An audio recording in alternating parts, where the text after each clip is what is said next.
Tirania de Aço Capítulo 3 Apresentando nova tecnologia. Berengar continuou sua rotina de exercícios por algum tempo, fazendo pequenas pausas para se recuperar quando sentiu sua frequência cardíaca subir muito. Com uma completa e total falta de equipamentos modernos de exercícios, o jovem alto, mas terrivelmente magro, foi forçado a se exercitar à moda antiga. Este regime de exercícios foi modelado, de acordo com os padrões PT do Exército do Zéu, embora reduzido a uma capacidade em que seu corpo frágil e coração fraco pudessem lidar. Como ele continuou a perseverar em uma tarefa que era incrivelmente difícil para o corpo fraco que ele habitava atualmente, Berengário prometeu que, quando pudesse, elaboraria projetos para pesos livres, quetlebeus e supino, que entregaria ao ferreiro da cidade, e perguntaria sobre a viabilidade de fabricar esses itens. Afinal, a proeza tecnológica dessa civilização estava longe do que ele consideraria avançado. Lambert olhou para seu irmão mais velho doente lutando para melhorar a si mesmo de uma torre acima do pátio do castelo. Uma carranca estava espalhada por seu rosto enquanto seus olhos perversos brilhavam ameaçadoramente à vista. Esse desejo, repentino de autoaperfeiçoamento, não era um bom presságio para seus planos. Sua raiva só superou sua descrença. Afinal, Berengar deveria estar morto. O veneno que Lambert havia usado era eficaz o suficiente para matar um cavalo de guerra, mas de alguma forma Berengar ainda estava de pé, mais saudável do que nunca. Todas as suas tramas foram desperdiçadas. As dívidas que adquirira para assassinar o irmão mais velho não foram pagas e, se ele não pudesse se tornar herdeiro do título de seu pai, não poderia pagá-las, o que não era um bom presságio para seu futuro. No entanto, se ele tentasse usar veneno novamente, sem dúvida atrairia a suspeita dos outros, algo que ele desejava evitar. Se Lambert sucedesse seu pai e alcançasse suas aspirações, ele precisaria planejar um novo plano de assassinato. Uma hora havia se passado e Berengário não era mais capaz de se exercitar. Sua primeira tarefa era tomar banho novamente e se livrar do suor e da sujeira acumulados em seu corpo durante o treino. Os servos ficaram perplexos porque ele desejava tomar banho 2 vezes em um dia, mas seguiu suas ordens. Depois de se purificar mais uma vez, Berengar voltou ao seu quarto, onde se sentou à sua mesa, pegou um pedaço de pergaminho e começou a desenhar projetos para várias das primeiras inovações que pretendia fazer na indústria. Embora Berengário tivesse autoridade limitada dentro da terra de seu pai, ele achava que pelo menos poderia negociar com seu pai sobre a implementação de tal tecnologia. Se seu pai perguntasse onde ele encontrou tais plantas, ele poderia simplesmente dizer que a adquiriu de um comerciante do Extremo Oriente. Afinal, tecnologias semelhantes devem existir na China durante esse período.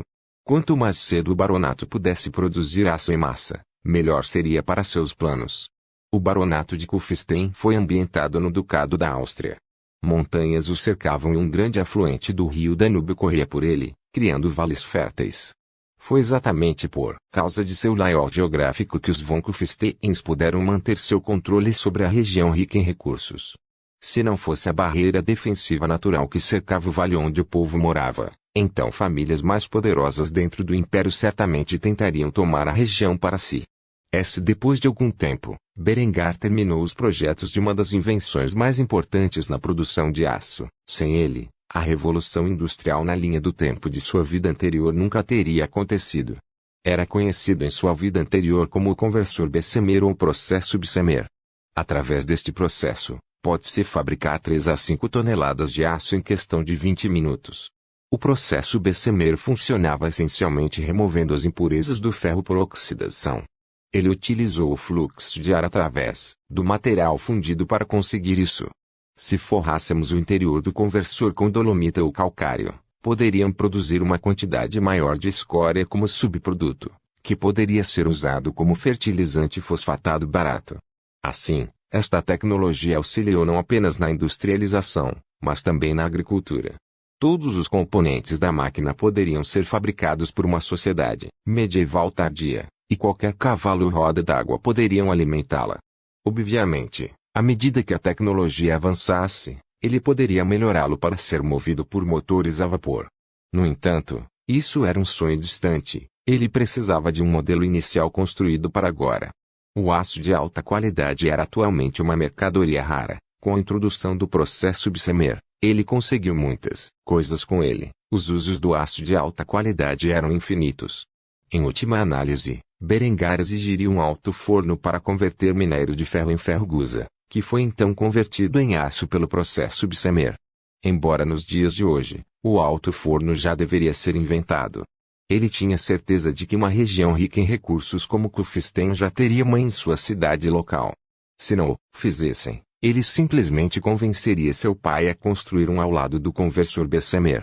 Ele desenvolveu um segundo conjunto de projetos para o alto forno, caso ainda não houvesse um presente em Kufstein. Depois de terminar seus projetos e deixá-los secar, Berengário pegou os pedaços de pergaminho e os segurou cuidadosamente enquanto se aproximava do escritório de seu pai. O sol estava começando a se pôr quando ele bateu nas robustas portas de carvalho. Pouco depois, ele pôde ouvir a voz profunda da resposta de seu pai. Berengário respirou fundo e expirou antes de entrar no escritório do pai. Dentro da sala viu uma grande mesa onde seu pai estava sentado, revisando a papelada. Uma pequena biblioteca dentro da sala cobria as paredes, principalmente cheia de livros de importância direta para administrar os assuntos do reino. Uma pequena lamparina a óleo estava acesa e estava sobre a mesa, iluminando a sala cada vez mais escura e, mais importante, o pergaminho em que o barão estava escrevendo. Segar nem mesmo desviou o olhar para o filho enquanto se concentrava inteiramente em sua papelada. É melhor que isso seja importante. Berengário pigarreou apresentou os documentos ao pai, que passara a maior parte da tarde redigindo. Gostaria que você desse uma olhada nisso. É de extrema importância para a produção de aço em nosso reino. Segar fez uma pausa ao ouvir o pedido do filho e colocou a pena sobre a mesa. Ele olhou para o filho com um olhar interrogativo como se questionasse se seu tempo seria desperdiçado examinando os documentos. Mesmo assim, ele os agarrou e os examinou uma ou duas vezes antes de colocá-los no chão e suspirar. O que exatamente estou olhando aqui? Segar pode ter sido um estadista eficiente e um renomado guerreiro, mas não se importava com a engenharia. Como tal, ele precisava de uma explicação para as plantas. Berengário engoliu a saliva que se acumulara na boca e começou a pregar ao pai sobre a beleza dessa nova invenção. Padre, com este aparelho seremos capazes de produzir grandes quantidades de aço de alta qualidade em um curto período de 20 minutos. Não só isso, mas o subproduto deste aparelho poderá atuar como um fertilizante eficiente para aumentar produção.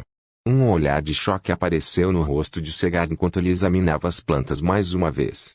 Embora não entendesse completamente o que estava vendo, as perspectivas de que Berengário se gabava eram simplesmente boas demais para serem ignoradas. No entanto, uma pergunta repentina apareceu em sua mente quando ele expressou sua preocupação. Onde você adquiriu isso? Berengário esperava tal pergunta e, como tal, teceu uma grande história de como ele encontrou um mercador viajante do Extremo Oriente, que havia negociado as plantas com Berengário por uma pequena taxa. Embora seu pai fosse cético em relação a essa afirmação, ele ouvira as histórias de quão avançados eram os países do Extremo Oriente e, portanto, decidiu agir de acordo com o pedido de Berengário. Tudo bem, amanhã vou convocar o melhor engenheiros da região. Se ele puder confirmar que essa tecnologia é legítima, vou implementá-lo o mais rápido possível. Berengário sorriu e fez uma reverência respeitosa ao pai. Sinceramente, isso tinha corrido melhor do que ele pensava. És obrigado por ouvir meu pedido, pai. Com isso dito, Segar pegou sua caneta e voltou para sua papelada. Se isso é tudo, então você está demitido. Berengário curvou-se mais uma vez ao orgulhoso barão antes de sair de seu quarto com um largo sorriso no rosto. A introdução do processo Bessemer e do alto forno foram apenas as primeiras fases de seus planos de modernização. Seu próximo objetivo seria implementar o sistema de 4 campos e irrigação básica. Algo que ele não seria capaz de explicar negociando com mercadores. Assim, ele teria que reservar um tempo para visitar os campos e conversar com o campesinato. No entanto, esses eram seus planos para o futuro próximo. Por enquanto, ele pretendia descansar. Seu corpo estava dolorido do exercício intenso que ele se forçara a fazer esta manhã, e não seria mais fácil seguir em frente. Depois de parar na cozinha para um breve lanche, Berengário voltou ao seu quarto para descansar.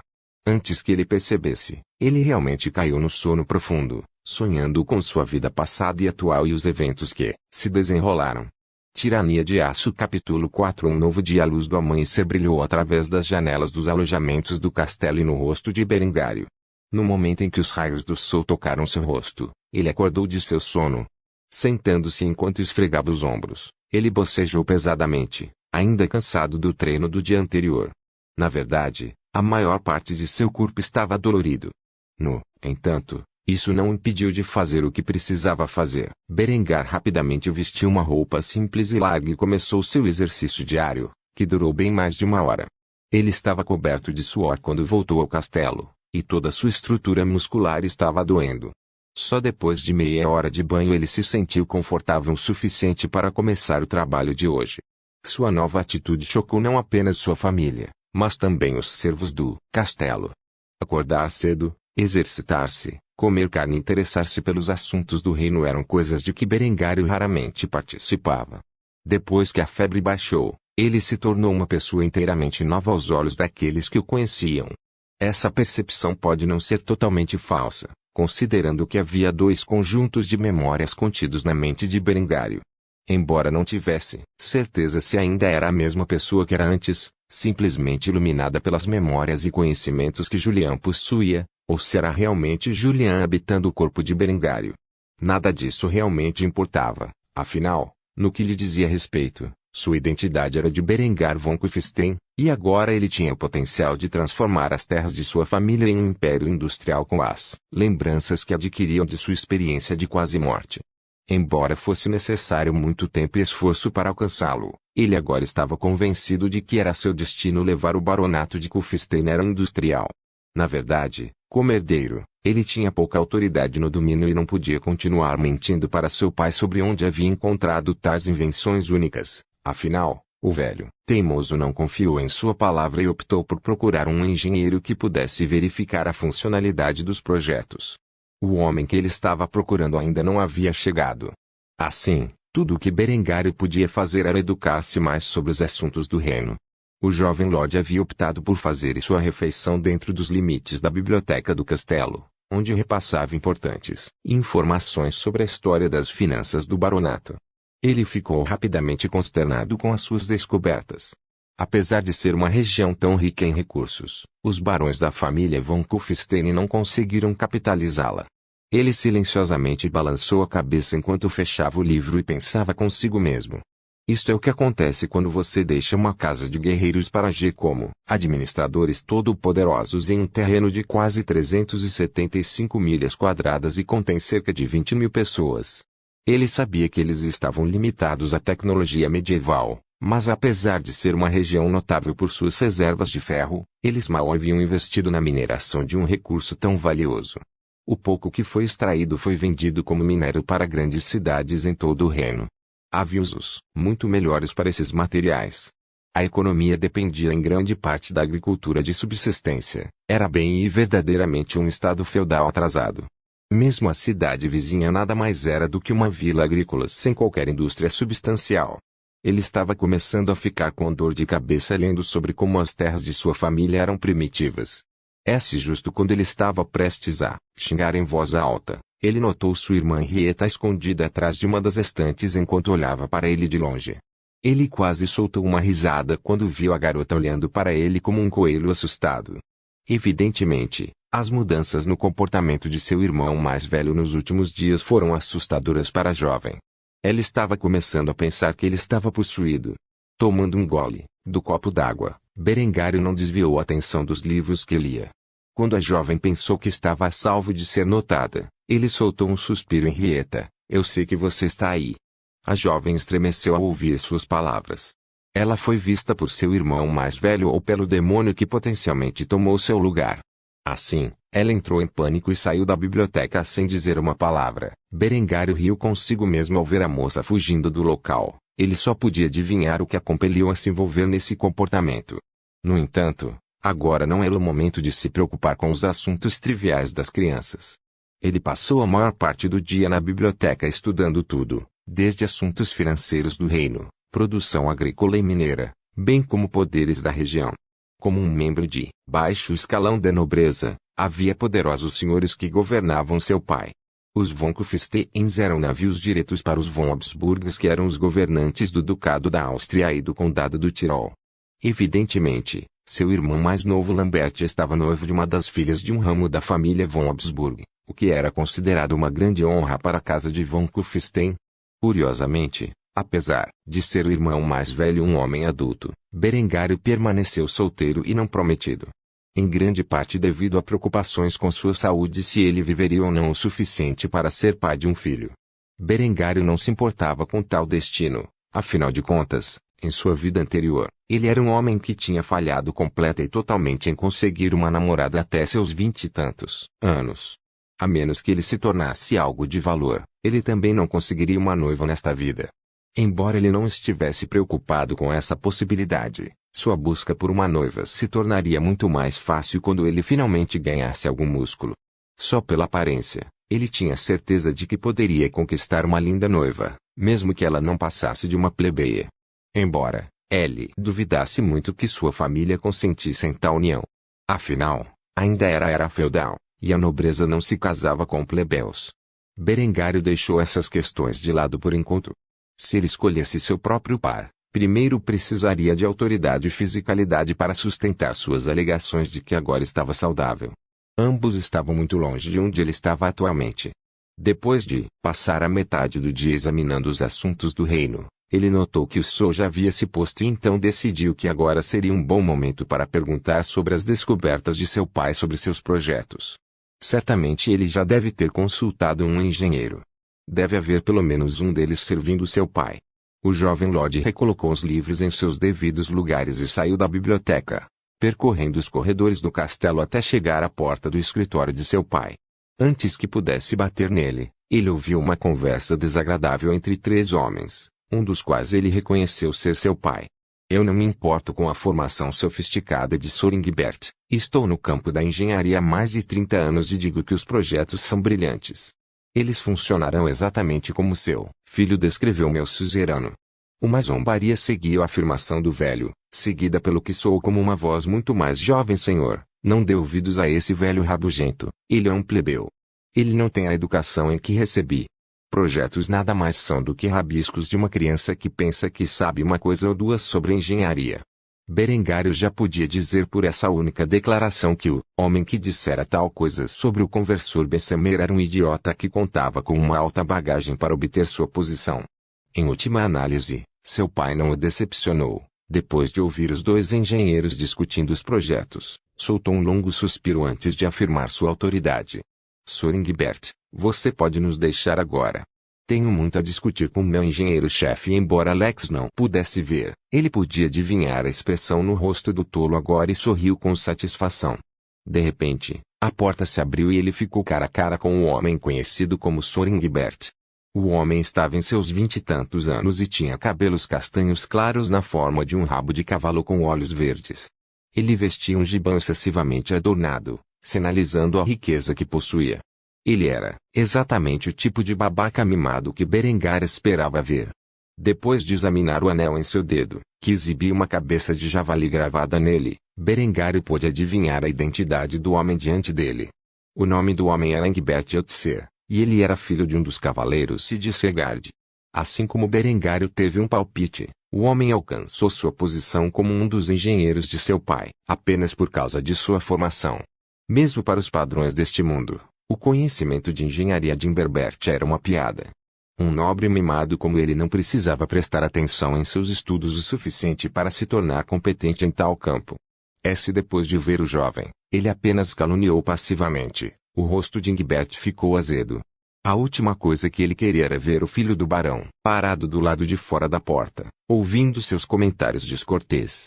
No entanto, o estrago estava feito, e Berengário limitou-se a olhar para Engelbert como se estivesse olhando para um tolo.